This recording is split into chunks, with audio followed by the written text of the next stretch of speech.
Welcome back to Sunrise Daily. Mr. Garbashew, you wrote an article you talk about 12 reasons why the president ought to return or to be re-elected. Now, Mr. Schreiber, in talking, mentioned that some of the people that were in his government that ran down the country are also part of the APC government now. But in your article, you mentioned 12 reasons, especially around the economy. And some of the things you mentioned in that area around the economy had to do with external reserves. You said inflation was brought down at least by half compared to 3 years ago. The 12 articles you put down compared to what he has just said about those who ran down the country being in your government right now, how do you react? I think that the PDP has an overall strategy of playing the ostrich. Two things that I will quickly mention that struck my attention. One is that continually when you see the way they do and talk, they like to say that the past is not important, let's look forward and build on the future. And the opposition has always been, the present position staunchly, is that if you don't know where you're coming from, you will not know where you're going.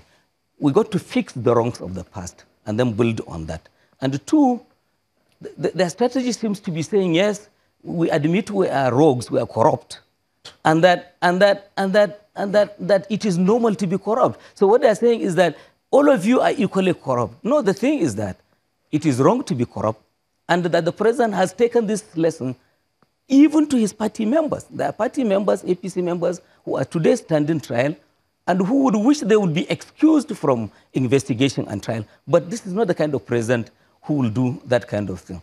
As to saying that we have done nothing, that nothing has been achieved, that's hollow. It's enormously erroneous because so much has changed.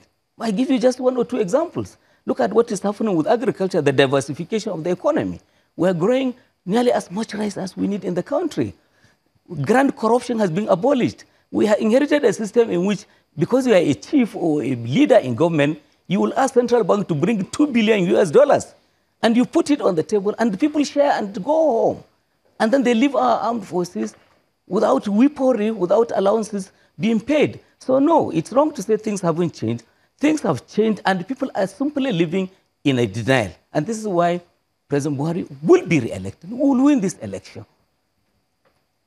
Okay, in your account, of course, those 12, I'm looking at them now, some of those 12 reasons why you say that the president should be re-elected. You alluded to the fact that states under this administration received budget support facilities, Paris Club refunds, infrastructure loans restructuring facilities with the central bank and other commercial banks, and a reduction in their monthly debt service burden. But isn't it also true that this administration could have done better by amending that relevant section of the Constitution that deals with autonomy for states?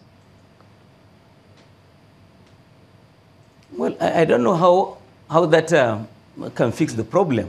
I think that what the president made in place when he came was that at least 27 out of the 36 states of the Federation were not up to date in the payment of salaries. Some of them for up to 12 to 16 months. And he called it a national disaster. He keeps telling the story that he, as a man of conscience, would not imagine how or why somebody could sleep comfortably when they haven't paid staff salaries. So he had placed a lot of emphasis on that. I don't know what kind of constitutional amendment you're talking about. Is that to suggest that, as they do in the states, because a number of the states of the country, what they do is that when local councils receive their monthly grants, they remove money intended for salary, school teachers and so on, and pay directly. Is it a suggestion that federal government would do the same to run the states? I think that would be micromanaging them. No, the thing is that people should vote responsibly and punish states that simply don't take salaries seriously. The president is seriously concerned about these matters. I'm asking this because the president is also looking at ways that the state governors, in that meeting he had with them, with the 36 state governors, for them to be inclusive and look at IGRs. They have been growing up their IGRs individually. Don't you think that autonomy for states would have helped in that regard? Well, I guess there is as much, in that regard, there is as much as autonomy as many of them would. Look at what is, how well Lagos is doing. And Kano also taking lessons from Lagos.